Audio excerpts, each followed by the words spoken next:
भारत सरकार के केंद्रीय खाद्य प्रसंस्करण उद्योग एवं जलशक्ति राज्य मंत्री प्रहलाद सिंह पटेल ने एक प्रेस वार्ता को संबोधित किया।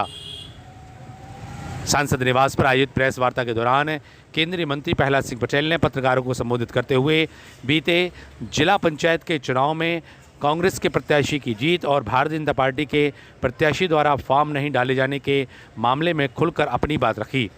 इसके साथ ही केंद्रीय मंत्री प्रहलाद सिंह पटेल ने क्या कुछ कहा, आपको सुनाते हैं। Bureau report, ACN news. तो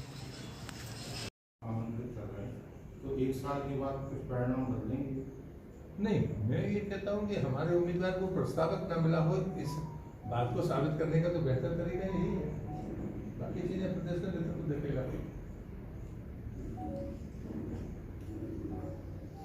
सब नीले रंग के साथ भगवा छाएगा, भैया ने नीले रंग के साथ भगवा छाएगा। भगवा पे कोई रंग चढ़ता नहीं है दोस्त, वही सबको निवेदन है रास्ता करिए। नगरपालिका अध्यक्ष को लेकर के क्या स्थिति रहेगी? मैं बोल चुका, अपडेट आएगा। जो आंकड़ा है, क्योंकि बिना आंकड़े के तो अध्यक्ष नहीं बन सकता। जनताओं में हम 14 हैं, पथरिया में भी, और ये भी बताया जा रहा है कुछ पार्षद आपके दिल्ली निवास पर पथरिया में नहीं, वो तो विशुद्ध रूप से एकदम घोषित समझौता है, वहाँ किसी का बहुमत नहीं है। उनने प्रस्ताव रखा, हमारे नेताओं ने बातचीत की और वो मुझसे मिलने के लिए पहुँचे। उसमें कोई मुझे नेता कोई छुपा हुआ नहीं है। तो सार्वजनिक रूप से उनकी बैठक होकर ही समझौता हुआ कि गठबंधन किसी के साथ तो होगा, या तो कांग्रेस हमसे करे या भाजपा हमसे करे, कोई किसी से नहीं करेगा तो परिषद तो बनेगी नहीं। सर, जैसे कटनी महापौर प्रीति सूरी की अब वापसी हो सकती तो अन्य भाजपा कार्यकर्ताओं की वापसी नहीं करती? भारतीय जनता पार्टी दमोह में जो पार्टी में आना चाहे उसका स्वागत है, बिना शर्त। जैसे कटनी में महापौर मैंने कह दिया ना, अपनी बात कह दी। इसमें बात लोग समझ गए होंगे, आप भी समझ गए।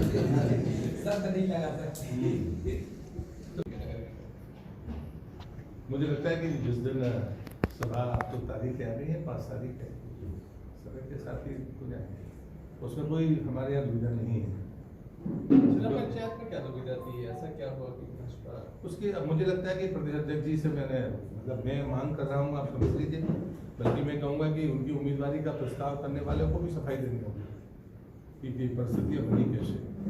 और इसलिए मैंने जो आह्वान किया है, देखना कल तक लोग स्वेच्छा से जो भारतीय जनता पार्टी के हैं या भारतीय जनता पार्टी के होना चाहते हैं, वो अपनी तरफ से आपके सामने आके कहे तो वो ज़्यादा अच्छा होगा। मैं उनके चेहरे बताऊं, ये तो उचित नहीं होगा, और इसलिए मैंने अपनी बात को इस दृष्टि से दोहराया।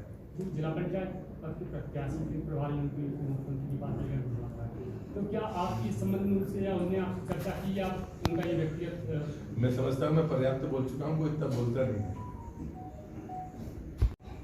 इस प्रकार से चानू ने गोल्ड मेडल से शुरुआत की है और वो लगातार उसमें करते रहेंगे और वो ओलंपिक में उनके जाने का रास्ता खुलेगा।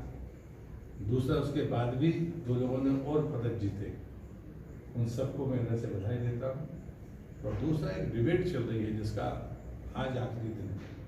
वो डिबेट है कि ऊर्जा महोत्सव, ऊर्जा की खपत पर हमारा संयम हो, उत्पादन सरकार करे या कोई निजी कंपनियां करें, लेकिन उसके उपयोग पर जिस प्रकार से प्रधानमंत्री ने आह्वान किया है, मैं मानता हूं कि हम सबको प्रधानमंत्री के इस आह्वान के साथ खड़े होना चाहिए। और जो भी लॉसेस है, लॉसेस ट्रांसमिशन लॉसेस भी हो सकते हैं, लॉसेस हमारी खराब आदतों के कारण भी हो सकते हैं, लॉसेस चोरी के कारण भी हो सकते हैं। इन सब पर, क्योंकि आप एक इतने बड़े तंत्र हैं कि चाहे चोरी हो, चाहे ट्रांसमिशन लॉसेस हो, उनको इंगित करने का काम आप कर सकते हैं। और जो समाज में जागरण करने का काम है, वो भी पत्रकार मित्र कर सकते हैं। इसलिए मैं आपसे आह्वान करता हूँ और मैं निवेदन करता हूँ कि आदरणीय प्रधानमंत्री के इस आह्वान के साथ हमें चलना चाहिए।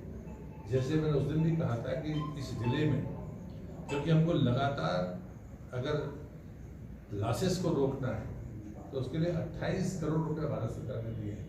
तो मैंने भी तय किया है कि एक मैराथन बैठक उसकी होगी, ताकि हम एक सेक्टर को कंप्लीट करें एंड पॉइंट तक, कि वहाँ पर लॉसेस ना हो। तो लॉसेस कम होंगे तो ठीक है, लेकिन अगर केवल लास्ट पॉइंट तक जाएगी तो सप्लाई चेन भी पर्याप्त होगी, ताकि भविष्य में ये शिकायतें नहीं आएंगी कि साहब ट्रांसफार्मर जल गया है, हम तक अप्रोच नहीं है, या लाइन टूट गई, ये चीज़ें हो सकती है। तो मैं समझता हूँ इस पर भी आपको निगरानी रखनी चाहिए और समीक्षा करनी चाहिए। गलतियाँ दिखती हैं तो आपको समाज के सामने या सरकार के सामने लाना चाहिए। मैं जैसे पहले से ही मैं आपसे कहता रहा हूँ कि मैं आपके समाचारों को शिकायत के रूप में नहीं लेता, मैं हमेशा सलाह के रूप में लेता हूँ। इसलिए मैं आह्वान करता हूँ कि आपको इस मामले में एडवाइस करनी चाहिए। रेल मंत्री का आभार देता है।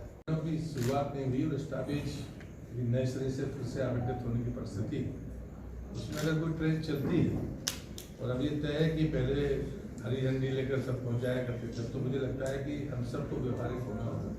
और इसलिए जो चीज़ें प्रारंभ हो रही हैं उसमें रेल मंत्रालय का धन्यवाद करना पड़ेगा। कोरोना के इस फेज में जो हल्का दिख रहा है उसके बावजूद भी सरकार चौकन्नी है, और हमें मानते हैं कि बूस्टर डोज बहुत तेज़ी के साथ लें। जो लोग 60 से ऊपर और बाकी लोग हैं उनको तेज़ी से लगाना चाहिए। उस दिन भी मैं 5 जगह पर गया था। आपसे भी मैं अपेक्षा करता हूँ कि आप लोग भी अगर जाएंगे तो उससे गति बढ़ती है, क्योंकि ये ऐसा काम नहीं है जिस पर सांसद या विधायक या जनप्रतिनिधि जाए। आप लोग भी किसी स्थान स्कूलों में जाकर मुझे बहुत अच्छा अनुभव आया, मैं ये कह सकता हूँ। आप भी जाएंगे तो बच्चे खुश होते हैं, और बच्चे जो बात करते हैं वो बहुत महत्वपूर्ण होता है। और शायद जागरण का जो सबसे बड़ा क्लस्टर है वो यही लोग हैं। और इसलिए मैं आपसे भी विनती करता हूँ कि ऐसे जो सेंटर्स हैं जहाँ पर बच्चे लगातार लगा रहे हैं, आप लोग भी जाएंगे तो अच्छा होगा। लेकिन क्या चुनाव चल रहा है ऐसे स्तरीय पंचायत चुनाव पूर्णतः संपन्न हो गए हैं, और जिन परिस्थितियों में दमोह जिले में चुनाव हुए उसमें जो सफलता है भारतीय जनता पार्टी को प्राप्त हुई, उसको मैं बेहद महत्वपूर्ण मानता हूं, और अपने कार्यकर्ताओं को और दमोह जिले की जनता को हृदय से उनका आभार भी व्यक्त करता हूं, उनका अभिनंदन करता हूं। निर्वाचित जो भी पदाधिकारी हैं उनको हृदय से मैं बधाई देता हूं और भविष्य की शुभकामनाएं देता हूं कि वो ग्रामीण विकास के मामले में आम जरूरतमंद को सेवा भाव से काम करते हुए न्याय देंगे, ये मैं उनसे अपेक्षा करता हूँ। जिला पंचायत अध्यक्ष के चुनाव हमारे घोषित उम्मीदवार की जो भूमिका रही उसके बारे में मैंने प्रदेश अध्यक्ष जी से निवेदन किया है कि उसे संज्ञान में लेना चाहिए और उसकी जानकारी इकट्ठी कर हमें कार्रवाई करनी होगी, क्योंकि इस जिले में भारतीय जनता पार्टी को नुकसान पहुंचाने की जो परोक्ष कोशिशें थी वो बेनकाब भी हुई हैं, और भ्रष्ट स्वार्थी राजनेता भी बेनकाब हुए हैं। उपचुनाव से लेकर अब तक हमारे खिलाफ जातिवाद का आरोप लगाकर खूब दुष्प्रचार होता रहा, लेकिन इस चुनाव ने वही भी साबित कर दिया कि लोगों को सामने करके, और वो भी ऐसा तबका जो बहुत ही भ्रष्ट स्वार्थी है, जिनके धंधे अच्छे नहीं, उनकी अगुवाई की है।